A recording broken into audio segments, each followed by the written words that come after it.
اور عزیز ملت کا دل گردہ ملاحظہ فرمائیے کہ انہوں نے شہزادے تاج الشریعہ کو دعوت نامہ بھیج کر گزارش کی کہ آپ ہماری نگاہوں کے نور ہیں، جماعت اہل سنت کہ آپ تاج ہیں، آپ الجامعۃ الاشرفیہ آ جائیے عرس حضور حافظ ملت میں۔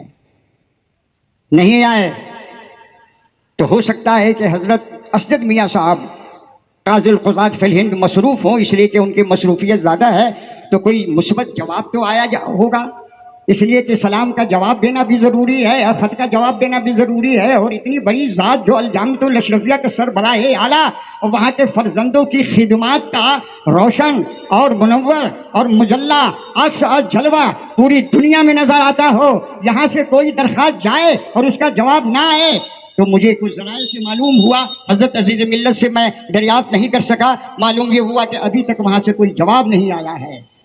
ہم یہ سوچنے پر مجبور نہیں بلکہ ہم فخر کرتے ہیں کہ کل بھی ہم نے بریلی کا ساتھ دیا اور ساتھ لیا، آج بھی ہم بریلی کے ہیں اور ہم بریلی کے رہیں گے، بریلی ہمارا ہے اور ہم بریلی کے ہیں۔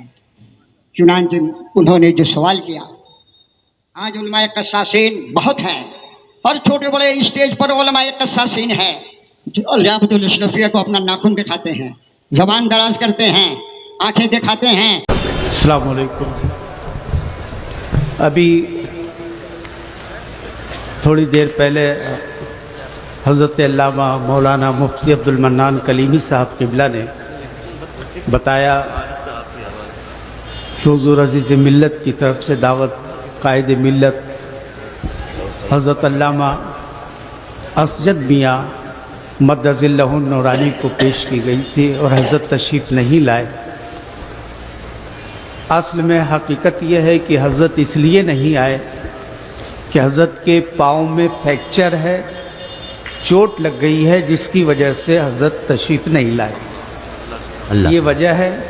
انشاءاللہ ہم اور آپ سب مل کے دعا کریں کہ اللہ حضرت کو صحت عطا فرمائے، آمین۔ اور انشاءاللہ آگے کسی اور پروگرام میں یا کسی وقت حضرت کو جب موقع ملے گا بتائیں گے اور حضرت انشاءاللہ تشریف لائیں گے۔ انشاءاللہ۔ السلام علیکم۔